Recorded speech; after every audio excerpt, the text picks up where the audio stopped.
예수님, 예수님.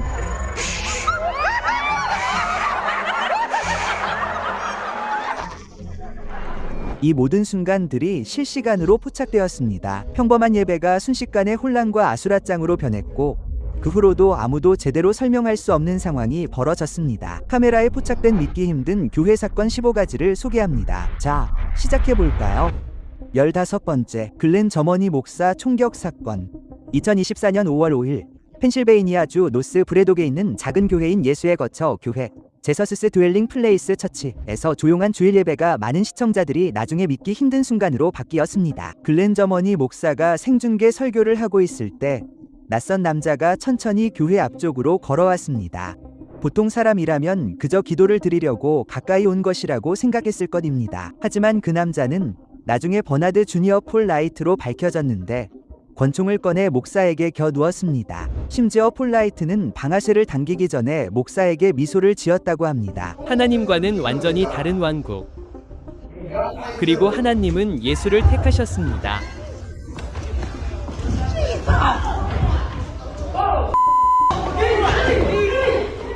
총에서 딸깍 소리가 났지만 다행히 아무 일도 일어나지 않았습니다. 총이 발사되지 않았던 것입니다. 그 찰나의 순간 교회 집사가 앞으로 달려나가 총격범을 제압하여 치명적인 교회 총격 사건을 막았습니다. 독일 목사와 다른 신도들은 경찰이 도착할 때까지 용의자를 제압해야 했습니다. 이야기는 여기서 끔찍하지만 기적적인 탈출로 끝날 수도 있었습니다. 그러나 수사관들은 곧 훨씬 더 충격적인 사실을 발견했습니다. 폴 라이트가 체포된 후 경찰은 그의 집을 수색하여 50세 남성의 시신을 발견했는데 그는 나중에 대릭으로 확인되었으며 그날 일찍 총에 맞아 사망한 것으로 밝혀졌습니다. 당국은 교회 사건이 살인사건 직후에 발생했을 가능성이 있다고 보고 있습니다. 또한 보도에 따르면 용의자는 수사관들에게 목소리와 영혼이 자신에게 공격을 지시했다고 진술했습니다. 14번 마비니 낸스. 2025년 10월 디트로이트의 한 교회에서 열린 특별 복음 예배에서 벌어진 한 사건이 인터넷을 통해 순식간에 화제가 되었습니다. 복음 음악계의 전설이자 퍼펙팅 교회, 퍼펙팅 처치 위 설립자인 마빈 위 넌스 목사가 주도하니 예배는 기부의 날로 알려져 있었습니다. 예배 중 교인들은 교회 사업과 오랫동안 지연되어 온 예배당 건축 프로젝트 완공을 위한 헌금을 요청받았습니다. 위 넌스 목사는 교인들에게 $1,000를 헌금하고 가능하면 추가로 $1,000를 모금하여 총 $2,000를 모으도록 권유했습니다. 예배가 진행되는 동안 오랜 교인인 로베라 맥코이가 봉투를 들고 앞으로 나와 헌금을 낭독했습니다. 그녀는 믿음으로 약 $1,200를 헌금했습니다. 그리고 그 다음에 일어난 일이 바로 이 영상이 순식간에 퍼져나가게 된 계기였습니다. 겨우 $1,200밖에 안 되잖아요. 제 말을 제대로 못 들으시는 것 같은데요. 만약 $1,000에 $1,000를 더했다면 어땠을까요? 나머지 $800는 제가 처리하겠습니다. 그건 제가 당신에게 부탁한 게 아니잖아요. 온 교인 앞에서 나온 이 말은 순식간에 분위기를 팽팽하게 만들었습니다. 일부 교인들은 당황했고 다른 교인들은 불편해했습니다. 온라인 시청자들은 나중에 이 순간을 어색하고 충격적이었다고 묘사했습니다. 몇 시간 만에 이 장면이 담긴 영상이 소셜미디어에 퍼지기 시작했고 많은 사람들이 헌금을 충분히 하지 않은 교인을 질책, 한 목사를 비난했습니다. 그 이후로 논란이 쏟아지기 시작했고 그가 하나님의 돈이라고 부른 것에 대한 그의 진짜 의도에 대한 이야기가 퍼지기 시작했습니다. 다음으로 넘어가기 전에 작은 부탁 하나 드리겠습니다. 이 콘텐츠가 마음에 드신다면 잠시 시간을 내어 이 영상의 좋아요를 누르고 채널을 구독해주세요. 99% 이상의 시청자분들이 구독 없이 영상을 시청해주십니다. 여러분께는 아무런 비용도 들지 않지만 저희에게는 큰 힘이 됩니다. 정말 감사합니다. 자, 이제 영상으로 돌아가겠습니다. 13번 뱀 목사. 에팔레치아 산맥의 외딴 골짜기에서 기이하고 믿기 힘든 의식이 벌어질 거라고는 아무도 상상하지 못했을 것이다. 미국의 오순절 교단 목사 제이미 쿠트는 켄터키주를 넘어 널리 알려진 인물이었는데 복음을 전하는 것뿐만 아니라 설교에 독사를 등장시켜 신도들에게 신앙의 증거로 뱀을 만지도록 부추겼기 때문이다. 쿠트는 예외적인 인물이 아니었다. 그는 20세기 초 마가복음 16장 그들이 뱀을 집어들 것이다 라는 구절을 문자 그대로 해석하여 뱀을 다루는 의식을 대중화한 설교자 조지 웬트 헨슬리에게서 뿌리를 둔 오랜 비밀 전통의 일부였다. 사람들은 하나님이 신도들을 독사의 독으로부터 보호해 주실 것이라고 믿었다. 쿠트가 기적과 이적을 행한다는 명목으로 무고한 사람들에게 뱀을 풀어놓는 영상들이 인터넷에 여러 개 있다.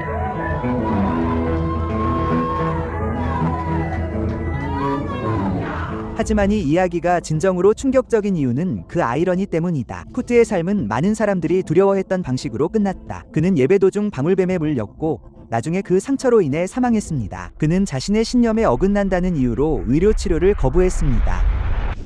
12번째는 강단에서의 죽음입니다. 2024년 5월 19일 케냐카 양부 카운티 루이루의 한 교회에서 PCEA 톨로어 교회의 존경받는 지도자인 케네스 쿵쿠 위나 장로가 설교 도중 강단에서 쓰러지면서 예배는 충격으로 끝났습니다. 위나 장로는 평소처럼 교회의 성장과 영적 활동에 대해 회중에게 설교하던 중 갑자기 앞으로 쓰러졌습니다.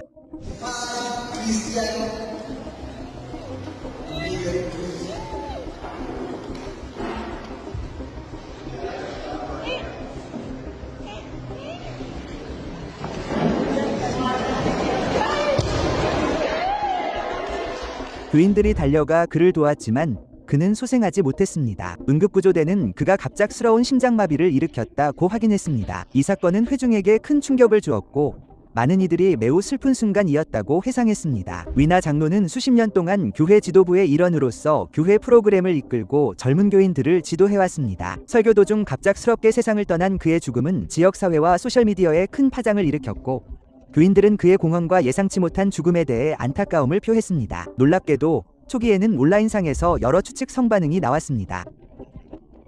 부검 결과 자연사로 판명되었고 교회는 그의 삶과 봉사를 기리는 추모 예배를 거행했습니다. 11번째 사례는 헌금으로 인한 부활입니다. 2019년 6월 한 오순절 교회의 여성 목사가 예배 도중 쓰러져 움직이지 않는 것처럼 보이는 영상이 소셜미디어에서 큰 화제가 되었습니다. 하지만 이는 헌금과 연관된 연출된 사건으로 밝혀졌습니다. 영상 속에서 목사는 바닥에 누워 있고 교인들은 그녀에게 지폐를 던지고 있습니다. 이것이 우리가 기다려온 부활일까요? 이 팀은 충분히 해낼 수 있을 것 같습니다.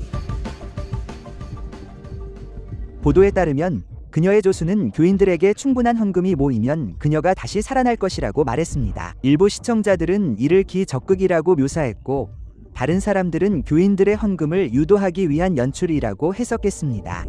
그 장면은 기이했지만 신도들은 기꺼이 돈을 냈습니다. 그들은 대낮에 강도짓을 하고 갈취하는 것이 신에게 바치는 것과 같다고 굳게 믿는 듯 했습니다.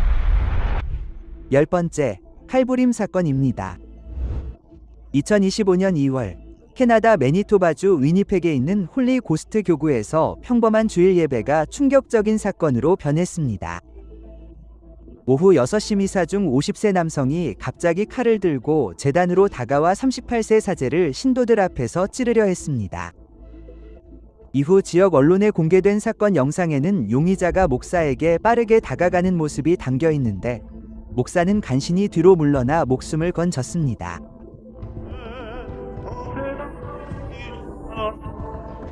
무슨 말을 해야 할까요? 이봐요. 이봐요. 멈춰요. 체포합니다. 아포스트로피. 목격자들은 그 모든 상황이 정말 비현실적이었다고 말합니다. 불과 몇 초 전까지만 해도 예배는 평범하게 진행되고 있었는데 다음 순간 공격자가 제단 근처에서 칼을 휘두르고 있었습니다. 목사에게 접근하는데 실패한 남자는 칼을 제단에 꽂은 후 제지당할 때까지 예배당 뒤편 의자에 태연히 앉아 있었습니다. 비번이던 캐나다 왕립 기마경찰과 다른 교인들이 경찰이 도착할 때까지 그를 붙잡아 두었습니다. 수사관들은 나중에 그를 흉기, 폭행 및 집회방해 혐의로 기소했지만 공격 동기는 명확히 밝혀지지 않았습니다. 몇 달 후 법원은 용의자의 정신건강 문제로 인해 형사 책임이 없다고 판단하고 그를 구금하는 대신 특정 조건하에 정신과 병동에 수용하도록 명령했습니다. 9번째는 TD 제이크 주교의 쓰러짐 사건입니다. 매우 논란이 많은 인물인 그가 이 목록에 오른 것은 놀라운 일이 아닙니다. 2024년 11월 말 텍사스주 댈러스에 있는 포터스 하우스 교회에서 만원인 주일 예배 중 세계적으로 유명한 TD 제이크 목사는 설교 도중 갑자기 심각한 건강 이상을 겪었습니다. 이 아찔한 순간은 생중계되었고 당연히 온라인에 빠르게 퍼져나갔습니다. 목격자들에 따르면 제이크 목사는 열정적인 설교를 마치고 마이크를 내려놓으려던 순간 갑자기 자리에서 몸을 떨기 시작했다고 합니다.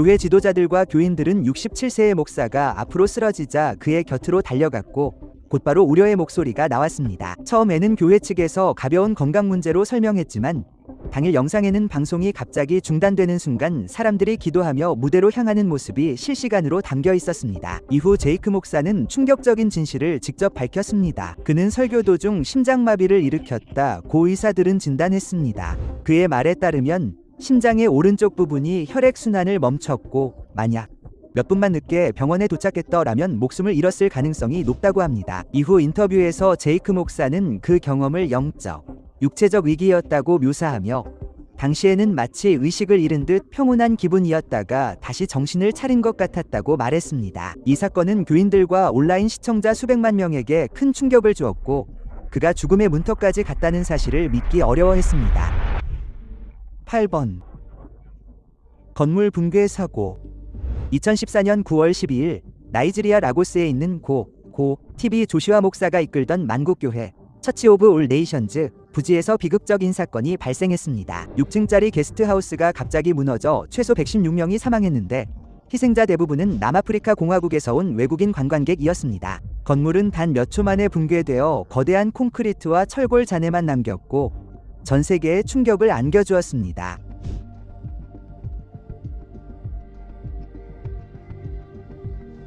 목격자들의 증언과 초기 뉴스 보도에 따르면 건물 안팎에 있던 사람들은 무너지기 전에 탈출하려고 안간힘을 쓰며 아수라장을 벌였습니다. 구조대는 현장에 달려가 잔해 속에서 시신과 생존자들을 구조했고 유족들은 실종된 사랑하는 사람들의 소식을 애타게 기다렸습니다. 이 비극을 더욱 안타깝게 만든 것은 사고 이후 불거진 논란이었습니다.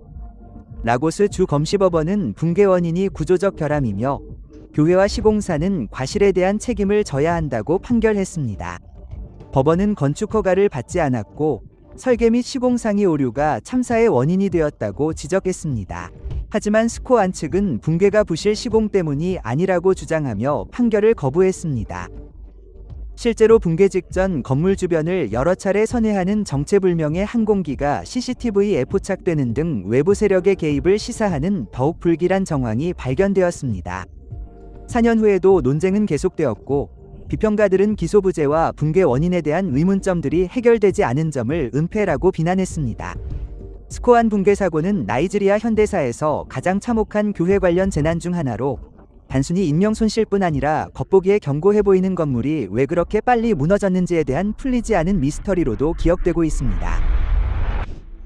7번째, 목사의 직원 괴롭힘. 최근 몇 년 동안 조슈아 미디어 미니스트리즈 인터내셔널과 킹덤 오브 갓 글로벌 교회의 지도자이자 스스로를 사도라고 칭하는 설교자 데이비드 테일러는 논란이 많은 설교뿐만 아니라 직원과 신도들을 어떻게 대했는지에 대한 의혹으로 집중적 인조사를 받았습니다. 얘들아, 소리 어디 갔어? 어서, 무슨 일이야? 토니, 가자. 너 이거 망치고 있잖아. 원래대로 돌려놓으세요. 상황을 더 악화시키고 있어요. 네, 여러분, 이 점을 분명히 해야 합니다. 저는 방해받고 싶지 않아요. 방해 없이 사람들과 이야기하고 싶습니다. 알겠죠? 그리고 저는 여전히 그 소리를 듣고 있어요. 아시다시피 성령의 기름 부음 아래 제 귀는 자석처럼 모든 것을 들을 수 있어요. 그는 교회 직원들을 괴롭히고 이름을 소리치며 권위적인 태도를 보이는 모습이 여러 차례 카메라에 포착되었습니다. 결국 그는 이러한 이유로 체포되었습니다. 미국 연방검찰에 따르면 테일러와 그의 상임이사인 미셸 브랜드는 여러 주에 걸쳐 운영하면서 신도들을 혹독한 노동 환경과 심리적 압박에 반복적으로 몰아넣었습니다. 법원 서류에 따르면 사역 콜센터에 모집된 사람들은 장시간 노동을 강요당하고 비좁은 환경에서 생활하며 거의 모든 수입과 시간을 조직에 바쳐야 했습니다. 검찰은 직원들이 가족과 격리되고 명령에 저항하면 영원한 저주를 받을 것이라는 협박을 받았으며 지시에 의문을 제기하면 공개적인 모욕과 정신적 스트레스를 받았다고 밝혔습니다. 비평가들은 이를 전형적인 교회 지도력이라기보다는 사이비 종교와 같은 통제라고 묘사합니다. 이 사건은 2025년 8월 테일러와 브랜든이 여러 주에서 사람들을 착취한 혐의로 강제노동과 돈 세탁 등 연방 혐의로 기소되면서 극적인 전환점을 맞았습니다. 정부 당국은 증거를 통해 조직 내에 공포 분위기가 조성되었고 테일러의 영적 권위가 극단적 요구에 대한 복종을 강요하는 데 자주 사용되었다는 점을 시사한다고 보고했습니다. 6번째는 세르지오 목사의 의문의 죽음입니다. 브라질 카시아스돌의 조용한 토요일 저녁, 평범한 교회 예배는 참석자 누구도 잊을 수 없는 순간으로 변했습니다. 겸손한 신앙심으로 알려진 47세의 세르지오 카르비뉴 목사는 그라 오순절 교회 데 오스 아모레에서 설교를 하도록 초청받았습니다. 예배는 소셜미디어로 생중계되고 있었는데 카르비뉴 목사가 자신의 돌아가신 아버지와 관련된 개인적인 이야기를 나누던 중 예상치 못한 일이 일어났습니다.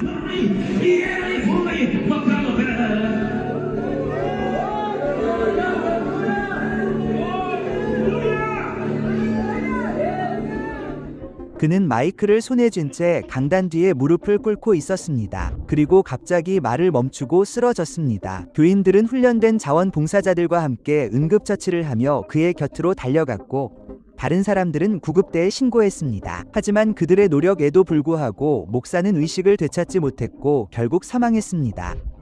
이 순간이 그토록 가슴 아프고 영상이 널리 공유된 이유는 차분한 설교와 갑작스러운 쓰러짐이 생생하게 포착되었기 때문입니다. 아무런 경고도 이전의 이상 징후도 없었습니다. 그저 신실한 지도자가 설교를 하다가 갑자기 자신이 사랑하는 일을 하다가 세상을 떠난 것입니다. 5번째는 비계 사고입니다. 2025년 10월 1일 이른 아침, 에티오피아 북부 암하라 지역의 한 교회에서 비극적인 사건이 발생했습니다. 수천 명의 사람들이 매년 열리는 성모 마리아 축제를 위해 메나르샹 코라 에르티 마리암 교회에 모여 있었는데 끔찍한 일이 벌어졌습니다. 교회 천장을 향해 뻗어있던 임시 목재 비계가 갑자기 무너진 것입니다. 오전 7시 45분경 해가 떠오르자 비계에 올라가던 인부들과 일부 신도들은 무너지는 구조물과 함께 추락했습니다.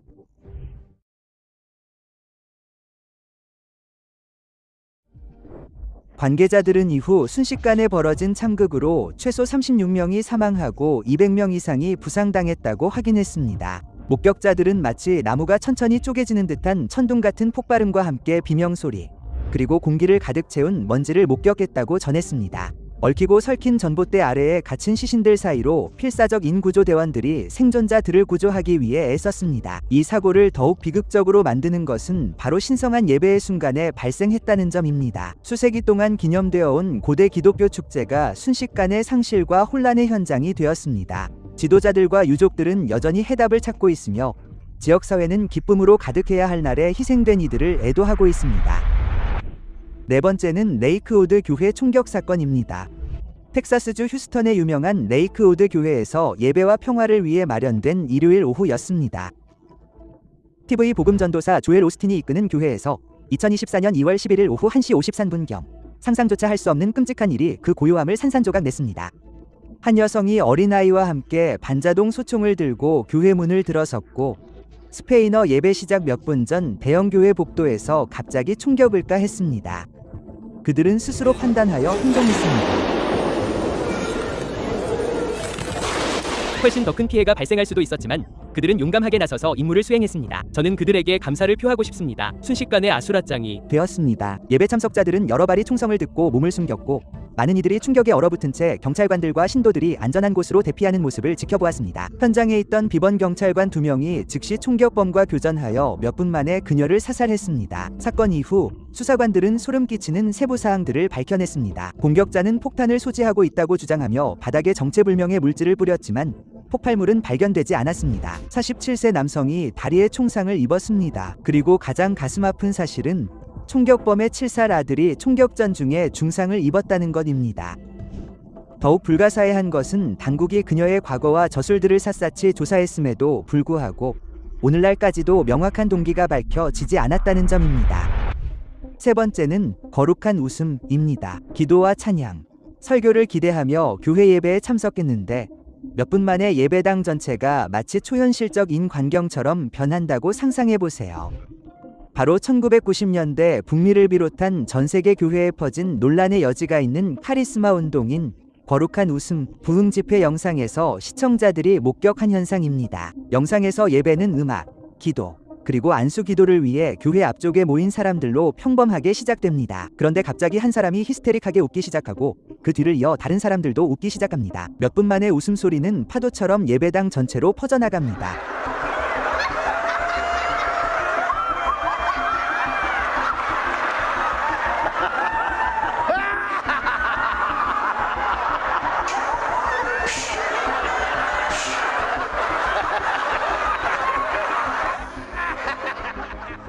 곧 분위기는 혼란에 빠집니다. 사람들은 배를 움켜쥐고 통제할 수 없는 웃음을 터뜨리며 바닥에 쓰러집니다. 어떤 사람들은 몸을 떨거나 울거나 마치 보이지 않는 무언가에 압도된 듯 뒤로 넘어집니다. 어떤 사람들은 오랫동안 바닥에 누워있고 어떤 사람들은 포효하거나 몸을 떨거나 이상한 소리를 냅니다. 카메라에는 예배당 바닥에 사람들이 흩어져 있는 장면이 포착되었는데 어떤 사람들은 거의 1시간 동안 웃었고 어떤 사람들은 서 있지도 못하는 것처럼 보였습니다. 참가자들은 그 경험을 영적으로 쓰러진 것이라고 묘사하며 웃음은 하나님과의 압도적인 만남에서 비롯된 것이라고 주장했습니다. 그러나 외부 관찰자들은 충격을 받았습니다. 비평가들은 그 장면들이 진정한 영적 경험인지 집단적인 감정 전염인지 아니면 전혀 다른 것인지 의문을 제기했습니다. 심지어 일부 신학자들조차도 그 모임들이 종종 질서가 없고 설명하기 어렵다는 것을 인정했습니다. 오늘날 그 영상이 그토록 충격적인 이유는 바로 그 극명한 대조 때문입니다. 조용한 교회 예배가 순식간에 통제할 수 없는 웃음과 떨리는 몸, 그리고 많은 사람들이 수십 년이 지난 지금도 이해하기 어려워하는 반응들로 가득 찬 공간으로 변한 것입니다. 두 번째는 풀밭 축제입니다. 2014년 남아프리카 공화국 프토리아의 작은 교회 예배는 카메라에 포착된 종교적 순간 중 가장 충격적인 사건 중 하나가 되었습니다. 그 중심에는 라보니 센터 사역의 설립자인 나시 그고 다니엘 목사가 있었습니다. 그의 예배 중 다니엘 목사는 하나님께서 자신에게 특이한 방식으로 믿음의 능력을 보여주라고 지시하셨다고 교인들에게 말했다고 전해진다. 그 다음에 일어난 일은 교인들과 나중에 온라인으로 시청한 전 세계 사람들을 충격에 빠뜨렸다. 목격자들의 증언과 예배 사진에 따르면 다니엘 목사는 교인들에게 밖으로 나가 땅에 있는 풀을 뜯어 먹으라고 명령했다. 무지했던 몇몇 교인들은 즉시 그의 말에 따랐다. 어떤 이들은 교회 잔디밭에 무릎을 꿇고 풀을 한 움큼씩 씹어 먹었고 어떤 이들은 잔디밭을 기어다니며 풀을 뜯어 먹었다. 예배자들이 마치 무언가에 압도된 듯 땅에 쓰러져 있는 사진들이 소셜미디어에 널리 퍼졌다. 개미는 풀을 먹도록 만들어졌는데 다니엘 목사는 이것이 하나님의 지시라고 주장했다. 그는 나중에 이 행위가 하나님과 함께 라면 무엇이든 가능하다는 것을 증명하기 위한 것이었으며 뜯어먹은 풀이 영적으로 양분이 되었다고 주장했다. 일부 교인들은 풀의 맛이 달콤했다거나 영적으로 변화되었다고 증언했지만 외부 관찰자들은 믿지 않는 반응을 보였다. 종교 지도자, 심리학자, 그리고 정부 당국은 이 사건이 위험한 영적 조작인지 아니면 극단적인 신앙심의 결과인지 의문을 제기했습니다. 오늘날까지도 이 사건은 여전히 이해하기 어렵고 사람의 믿음이 어디까지 사람을 몰아갈 수 있는지 궁금증을 자아냅니다. 첫째, 케네스 코플랜드가 빙의되었다는 사건입니다. 번영신학을 설파하는 유명하지만 논란이 많은 설교자 케네스 코플랜드의 영상이 있는데 이 영상은 수년이 지난 지금도 사람들의 입에 오르내리고 있습니다. 그는 평소처럼 열정적으로 설교하며 손을 흔들고 손가락질하며 자신의 주장을 강조합니다. 그런데 약 1분쯤 지나자 이상한 일.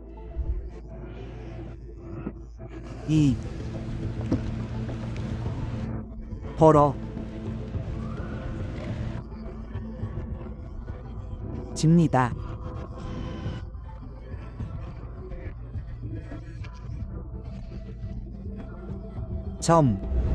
그의 눈이 갑자기 커지더니 마치 보이지 않는 무언가를 응시하는 듯합니다. 목소리도 변하고 알 수 없는 언어로 말하기 시작하는데 그는 나중에 그것이 영의 언어라고 주장했습니다. 하지만 그의 신도들조차도 평소와는 다른 모습이라는 것을 알아챘습니다.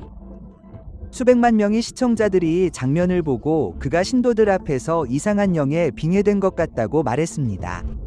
사실 이건 단지 한 번의 사건이 아닙니다. 코플랜드는 공개적으로 다른 의심스러운 행동들을 보여왔습니다. 아니, 저는 그러지 않았습니다. 그리고 제가 그랬다고 절대 말하지 마세요.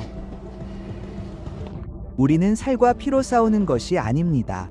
사람들이 주장하는 것처럼 그가 귀신에 들린 것은 아닐지 몰라도 그는 분명히 평범한 목사는 아닙니다. 오늘의 영상은 여기까지입니다. 교회에서 목격한 가장 예상치 못한 일들이었습니다. 댓글에 여러분의 생각을 남겨주세요. 이런 진솔한 콘텐츠가 마음에 드신다면 좋아요를 눌러 더 많은 사람들이 볼 수 있도록 해주세요. 그리고 다음 영상을 놓치지 않도록 구독도 부탁드립니다.